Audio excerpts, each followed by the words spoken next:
Teman-teman yang masih muda itu kan, ayo kita bubar. Mall dengan masjid lebih banyak kan mallnya.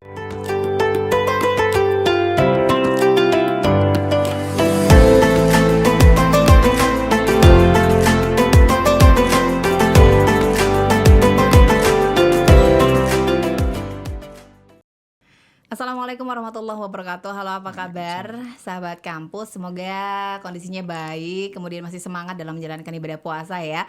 Dan masih di podcast Ramadan kali ini saya sudah kedatangan tamu yang baru. Saya Farida sudah bersama dengan narasumber dari Prodi Manajemen Pendidikan Islam. Dan tentu saja kita akan membahas Ramadan dengan tema-tema tertentu. Kali ini berkaitan dengan manajemen diri. Gimana sih puasa itu juga berdampak terhadap manajemen diri. Sudah hadir bersama saya ada dosen dari Manajemen Pendidikan Islam, ada Bapak Alvan Rigza. Langsung saja saya sapa terlebih dahulu. Assalamualaikum warahmatullahi wabarakatuh. Waalaikumsalam warahmatullahi wabarakatuh. Kabar baik ya? Alhamdulillah kabar masih baik. Muda sekali kayaknya ini. Ya. Oke, Pak Alvan, kali ini kita akan berbicara tentang puasa dan manajemen diri ya. Gitu ya, mungkin bisa disampaikan terlebih dahulu. Jadi di dalam puasa itu bisa kita lihat dari segala sudut pandang. Ya, jadi Bu Farida ya. Salah satunya mungkin dari sudut pandang manajemen pendidikan, yang mana Tuhan dalam memberikan pendidikan atau pembelajaran kepada umatnya salah satunya adalah dengan puasa. Kenapa dengan puasa? Karena di puasa ini kita benar-benar memanage diri kita untuk menjadi hamba yang memang diharapkan oleh Tuhan kita, yaitu adalah Allah. Ya, seperti pendapat dari Imam Ghazali dalam kitabnya Ihya Ulumuddin. Jadi tingkatan orang berpuasa itu ada 3. I'lam anna shauma salah satu darajatin. Ya, jadi ketahuilah bahwa derajat orang berpuasa itu ada 3. Yang pertama adalah shaumul umum, ya. Jadi puasanya orang umum, kebanyakan orang puasa itu kebanyakan orang umum berpuasanya itu hanya menahan dari makan, dari minum, tidak berkata yang buruk, ya, hanya melakukan hal-hal baik dan meninggalkan hal-hal yang dilarang. Yang kedua adalah puasanya shaumul khusus, puasanya orang khusus, yang mana bukan hanya makan dan minum.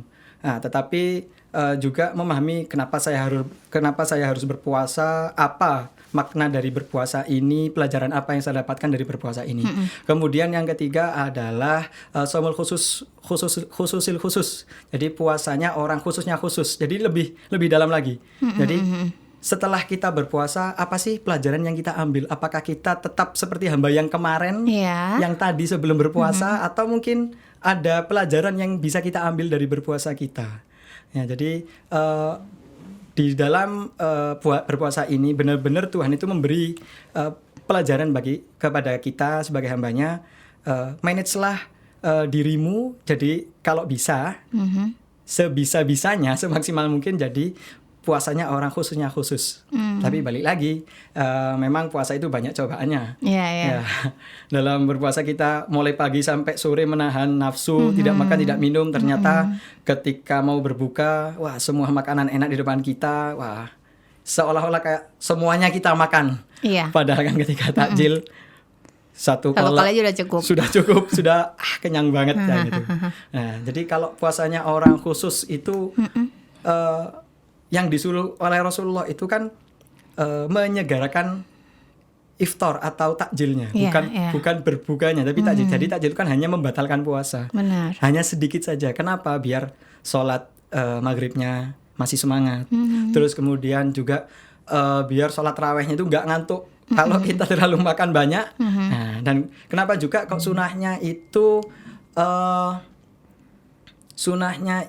harus makanan yang manis. Ternyata kalau menurut teman-teman biologi, makanan-makanan manis itu memberikan kekuatan itu lebih banyak daripada energi lebih banyak daripada yang tidak manis. Jadi Islam benar-benar memanage itu semua. Itu untuk hambanya. Jadi dalam Ramadan jangan diutamakan makan, jangan diutamakan nafsunya, enggak. Tapi ibadah dulu. Oke. Baik. Luar biasa. Jadi kalau kita ini ya, apalagi kalau kita berbicara mahasiswa atau seumuran yang masih ngerasa muda, betul. Itu biasanya berbicara tentang puasa pasti kita apa ya? Yang penting ibadah aja, yang penting Betul. puasa kayak teman-temannya gitu ya. Betul. Nah, kalau dari sudut pandang Pak Alvan sendiri, bagaimana kemudian yang jiwa-jiwanya muda ini biasanya itu kayak lebih menggunakan waktunya misalnya senang ya kumpul buka bersama, kemudian atau mungkin setelah ibadah sholat maghrib tapi nggak lanjut tarawih ya gitu, atau mungkin ada kegiatan-kegiatan yang lain. Betul. Nah, kalau dari sudut Pak Alvan sendiri, bagusnya gimana sih kalau untuk usia muda nih kayak gini, manajemen dirinya? Ya, jadi sebenarnya memang salah satu cobaan di dalam berpuasa, apalagi teman-teman yang masih muda itu kan, ayo kita bubar. Iya. Seolah-olah itu 30 hari itu bubar terus. Bubar terus jadwalnya padat ya. Padat banget, satu pakai Undangannya, organisasi Pak. ini, satunya dengan ini, satunya dengan ini. Nah, jadi seolah-olah seperti tidak ada space untuk kita tidak bubar. Tapi minusnya itu adalah ketika kita bubar kadang kita lupa. Kita ngobrol-ngobrol sampai kelewat Betul, Isya. waktunya. Lah, Isya habis itu nanggung nanti aja pulang habis taraweh. Ketika sudah ngobrol-ngobrol, pulang habis taraweh, orang lain sudah nggak taraweh. Saya juga capek wis nggak taraweh. Toh ini sunnah. Nah, jatuhnya mungkin banyak orang mengatakan toh ini sunnah nggak wajib. Iya. Yang wajib-wajib aja yang dilakukan, nggak Oke. apa-apa. Nah, yang perlu kita pahami bahwa dalam di bulan Ramadan ya, sunnah, semua kegiatan sunnah itu dihitung menjadi pahala sebagai ibadah wajib di bulan-bulan di luar Ramadan. Nah, boleh juga kita melakukan bubar, tidak ada yang melarang, Islam tidak melarang. Ya, jadi berbukalah dengan yang manis-manis. Bukan hanya kita tidak bisa tekstual, hanya manis itu makanan manis. Ya, mungkin dengan momen yang manis itu juga salah satu yang dianjurkan oleh Islam. Karena memang tidak semua itu orang itu ternyata dikasih nikmat makan banyak.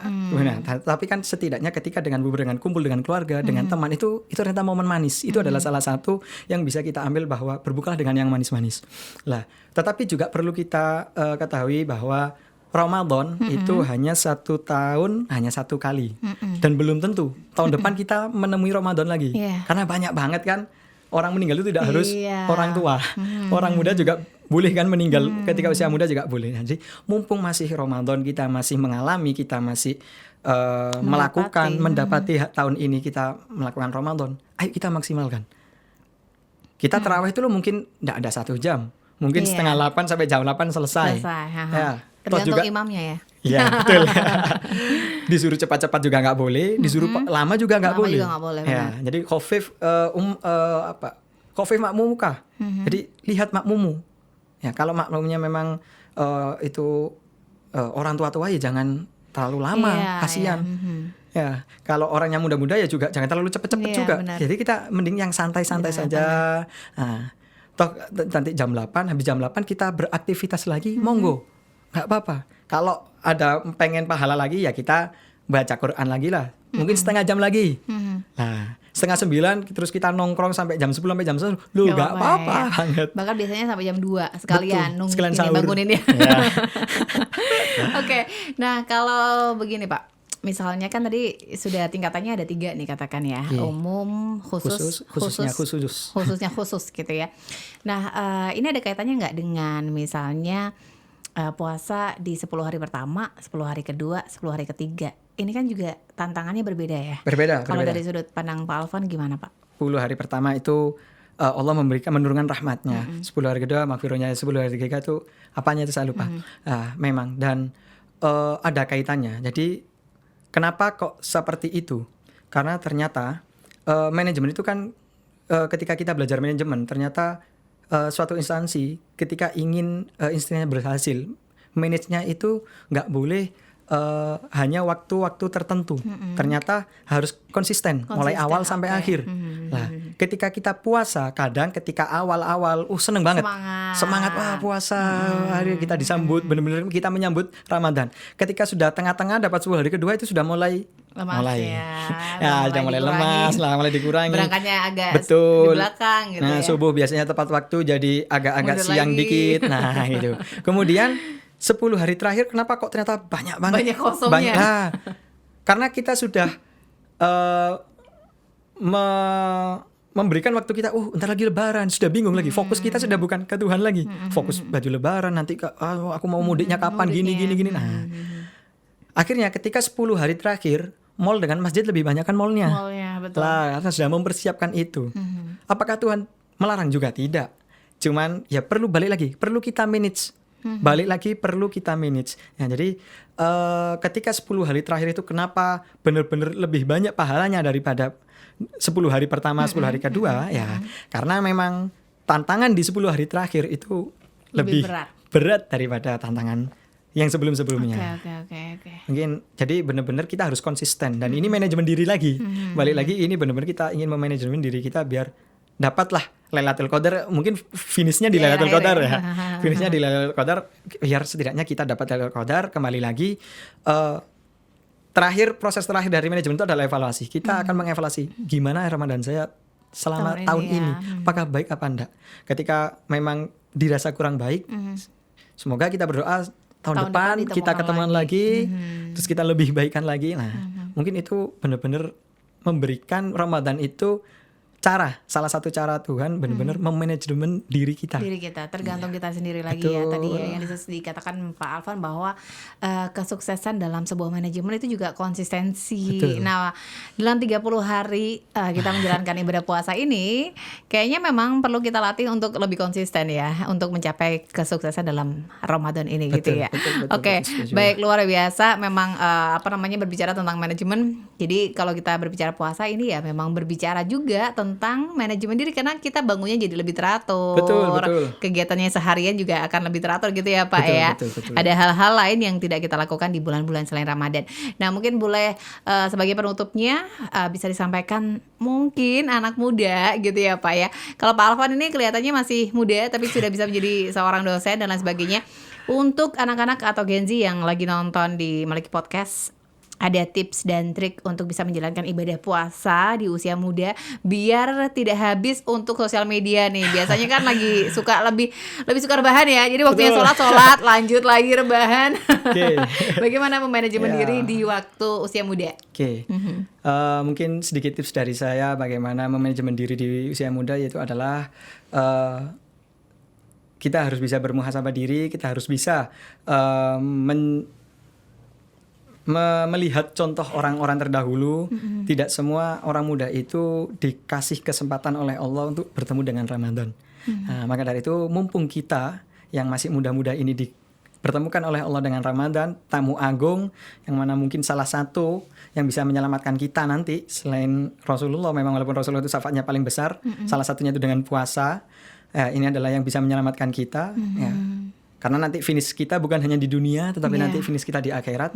Ya, mumpung kita masih bisa bertemu dengan Ramadan, ayo kita maksimalkan, kita tahan kesenangan-kesenangan duniawi, kita tahan dulu. Nanti setelah Lebaran jangan langsung dilepaskan begitu saja, enggak, tapi kita lepaskan berlahan-lahan. Mana yang baik kita lakukan, Pertahankan terus. apa yang kesempatan, adat-adat kebiasaan-kebiasaan kita yang baik ketika Ramadan kita lanjutkan, kebiasaan-kebiasaan buruk yang sebelum Ramadan kita tinggalkan ketika Ramadan. Kalau mau dilakukan lagi nggak apa-apa, lakukan, tapi dikurangi. Ramadan bisa, kenapa di lain Ramadan tidak bisa? Nah, jadi benar-benar kita harus bisa muhasabah diri. Mumpung teman-teman Gen Z ini masih dipertemukan, ayo semangat. Saya juga semangat, Bu Farida semangat, dan teman-teman yang nonton juga harus semangat. Oke. Jadi seperti pesan Pak Alvan bahwa memang untuk berubah itu nggak bisa langsung berubah ya. Jadi nggak ada masalah buat anak-anak muda Gen Z gitu ya. Kalau misalnya yang hal-hal yang masih sifatnya sia-sia di bulan sebelum Ramadan, kemudian pas ketemu bulan Ramadan bisa ditahan. Kalau bisa nanti juga pelan-pelan juga tetap ditahan gitu ya Pak. Jangan betul, langsung gitu ya. ya. Oke gitu, jadi banyak yang bisa kita usahakan wahai anak muda mahasiswa UIN Maulana Malik Ibrahim Malang. Jadi terus maksimalkan aktivitas yang positif di bulan Ramadan, dan kalau bisa tetap dilanjutkan di setelah bulan Ramadan gitu ya, agar kita bisa menjadi manusia yang lebih baik lagi di mata Allah Subhanahu wa taala. Dan Ramadan kali ini benar-benar bisa menjadi bahan evaluasi seperti kita. Kalau kita berbicara tentang manajemen, di akhir adalah selalu ada evaluasi ya Pak ya. Dan semoga tahun depan bisa bertemu lagi dengan Ramadan. Amin. Terima kasih banyak Pak Alvan sudah hadir Sama-sama. di podcast, di Maliki Podcast. Semoga lain kali kita bisa berbagi lagi di podcast kali ini ya. Siap. Semoga dalam keadaan sehat dan Ramadannya lancar. Amin. Terima kasih. Terima kasih, dan sahabat kampus, jangan lupa untuk simak terus beberapa episode lagi selama Ramadan karena banyak kajian dari dosen-dosen UIN Maulana Malik Ibrahim Malang yang bisa di-share untuk Anda semua, menambah informasi dan juga memberikan hal-hal positif di bulan Ramadan kali ini ya. Saya Farida, terima kasih. Sampai ketemu lagi dan assalamualaikum warahmatullahi wabarakatuh.